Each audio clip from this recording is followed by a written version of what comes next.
What is happening, y'all? Cowboy here, and I am so excited to finally bring y'all a look at Armored Core 6.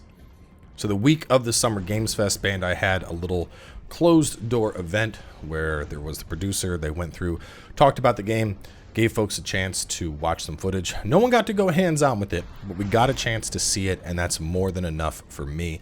And then they gave me some footage to bring to y'all. So I only have about 4 minutes of footage. I'm going to be looping that in the background as I talk about it. The second half of the video, I'm going to talk more about what's going on. But for now, at least, let's talk about that presentation, what we have learned about the game, and just kind of the state it's in. Because, oh my god, it looks so freaking good. And one of the first things I want to talk about is the elephant in the room.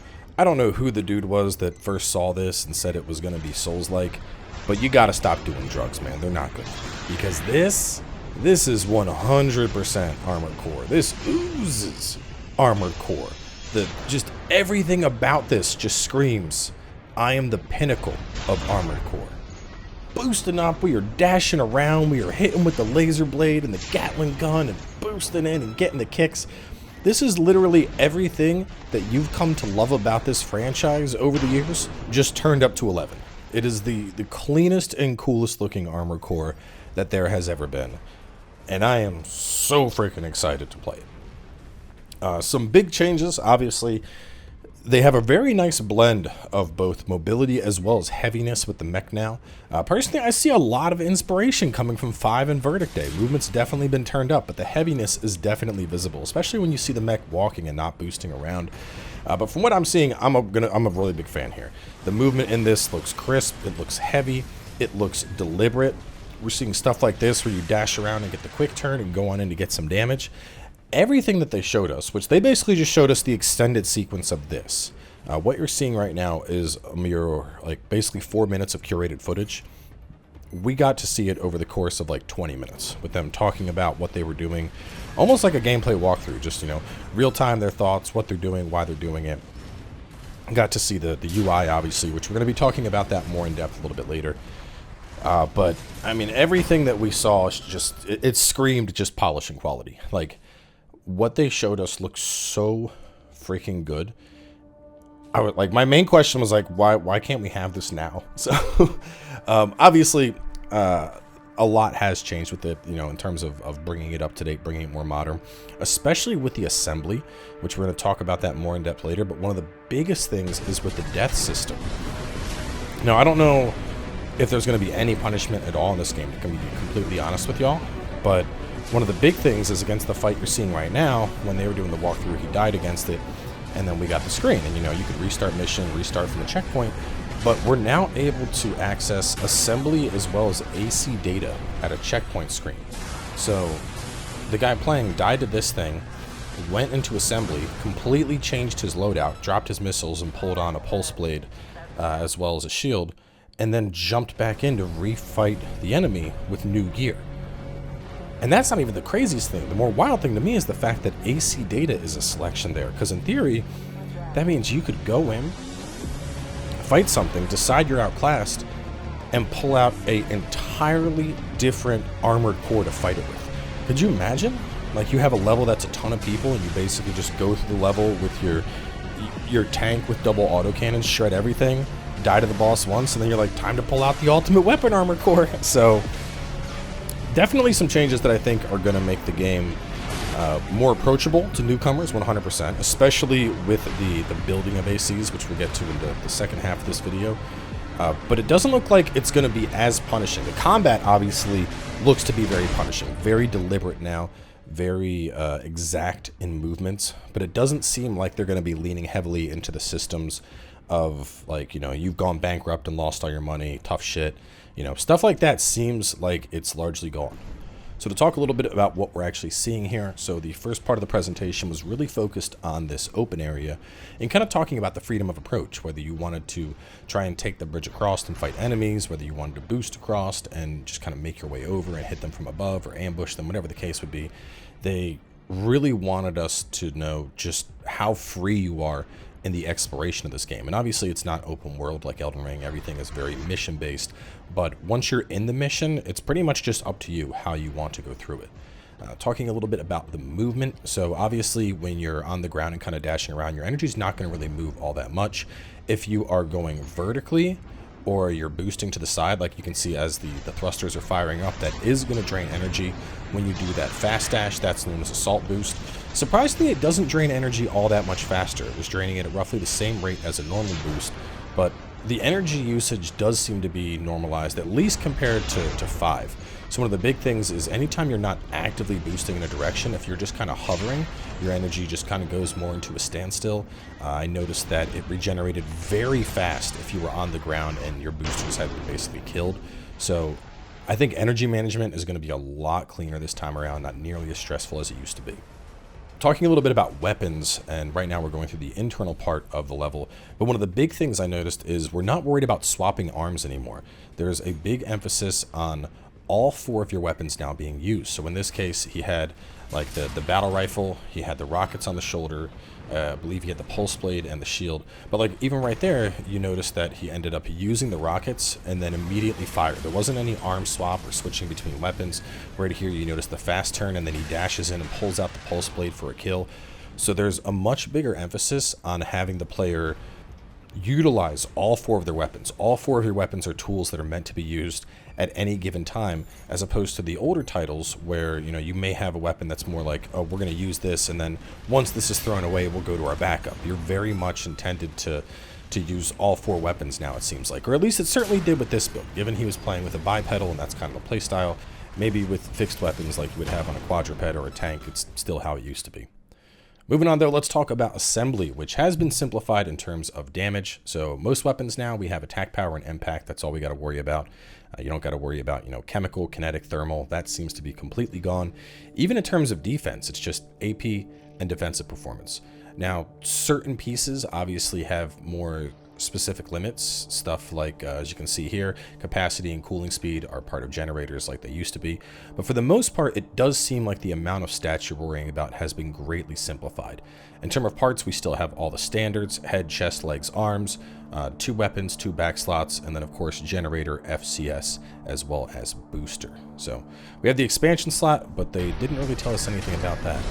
Now we'll talk a little bit about the combat. This is, I think, where we're seeing the discussion of deliberate. You're seeing the mini boss here is doing swings in very specific directions, and the armored core is dodging in a very specific direction to avoid those. And I think that's what they were talking about when they said these fights. They wanted them to be more deliberate. They wanted the player to think about their dodging.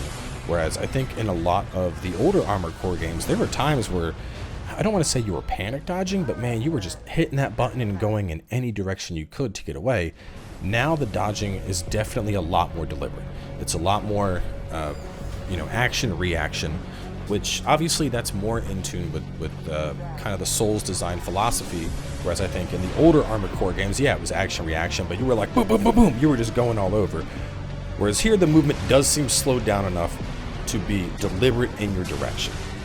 I also noticed like specific part targeting and whatnot, so it's good to see stuff like that returning. But everything that we got a chance to see, they didn't even show us the end of the boss fight. They were like, well, you'll find out on your own later. I was like, how are you going to leave us like that? But I mean, regardless, everything that I have seen here has just reaffirmed my faith in FromSoftware that this is going to be absolutely phenomenal. This is looking to be an amazing Armored Core experience.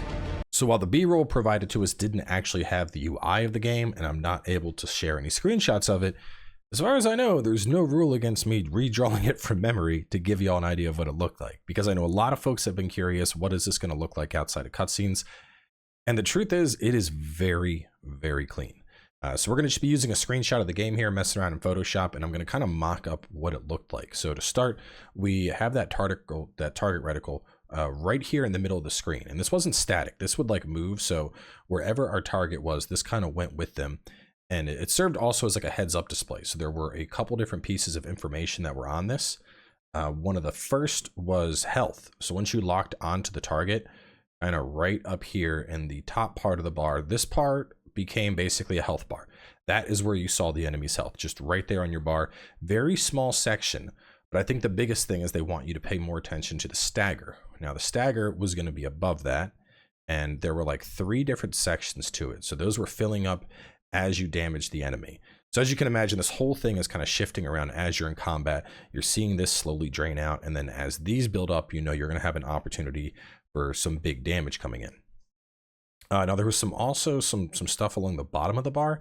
I'm not 100% exactly what it all pertained to, but we did have stuff pertaining to our ammo. So right here we had a bar, and right here we had a bar, and it looked like those represented our left and our right ammo sources. So like as you were shooting with something, let me just pull up like the eraser. Actually, I'll erase the image, but as you were shooting with something, you know, this bar would slowly be draining down, and then when you went to reload, the whole thing for just a moment would like turn red, and it would be like do do do do do do do do do do, and it would fill up, and then it would turn blue again, and that would indicate like your ammo was full. So very simple in terms of the on-screen heads-up display. Kind of similar to what we had in Verdict Day, but much cleaner. It didn't have numbers all over it. It had like a little thing in the middle of the screen kind of telling you your distance. So, you know, right here you just had a little just make a little squiggle, you know, 128 or whatever. So you just knew how far the target was. But that was it in terms of the center of your screen.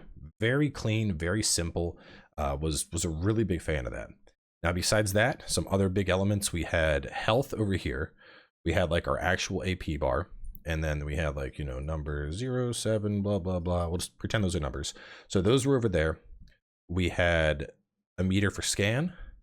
We had a meter for repair, and the repair meter also had the number of repairs remaining. And then we had a little box showing your expansion slot. So right in this little cluster down here, that was going to be health, repair, scan. Over here, down at the bottom of the screen, we had our boost bar, big boost bar. We had a stagger bar, showed our stagger bar. Similar to the enemies, it was also in 3 segments. And as you would take, what was interesting as well, this one I remember it like filling up right to left. This one I remember it went center to left and right. So it expanded outward, but still it caught your eye. And then the last thing I remember is we had our ammo and stuff over here. We had like 4 little lines, and each of those had like blah blah, like this, you know, your 20 shots and 25 and 4 and 6 or whatever. And so that was basically the UI. Our targeting reticle, we had, like I said, boost, we had stagger, we had our basic stuff over here, and we had our ammo over here. And as you can see, it's actually really clean. There's a ton of open space. Over here, like really small, we had like mission info just kind of up in the corner, like, you know, go do this, like reach blah blah blah blah blah, like a little line over there. And I don't remember seeing that all the time, so I think that was actually a dynamic element. Knowing FromSoft, I would bet you could probably turn a lot of this stuff off or on.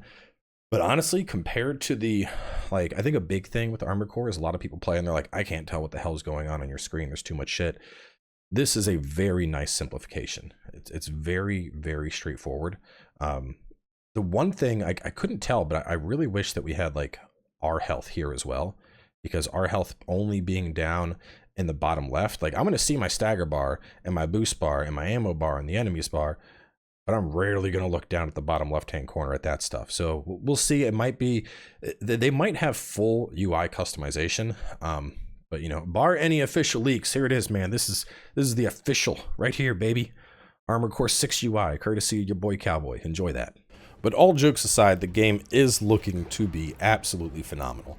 Everything that I got a chance to see obviously just exuded polish. It looked so freaking crisp and good. And I mean, honestly, as much of it as we saw, even though it was just a very short snippet, I can't help but feel that, like, at this point, the only thing they're doing is just polishing and bug fixing, because it looked so good. It did not look like, you know, oh man, we just learned about this. This is going to be kind of alpha-y or beta-y. Like, nah, this looked good. And I think even though it's B-roll, I think the footage also shows that. It looks very crisp.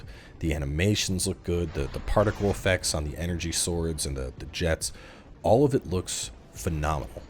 Now, I know probably the biggest question from folks is, when can we play? When is the demo? When is the network test? And unfortunately, they didn't confirm anything. Following FromSoft's standard flow, though, I would guess we probably get something late July, because we do know the game is going to have online PvP, even if the campaign is going to be single player. and I don't think they'd want to release that with at least testing the servers and testing latency and whatnot. So I would be very, very surprised if we don't get a demo or a network test or something that more than likely has PvP capabilities probably close to the end of July. But until then, all we can do is wait. So hopefully y'all enjoyed this look. I know it just reaffirmed everything that I was excited for. This is Peak Armored Core.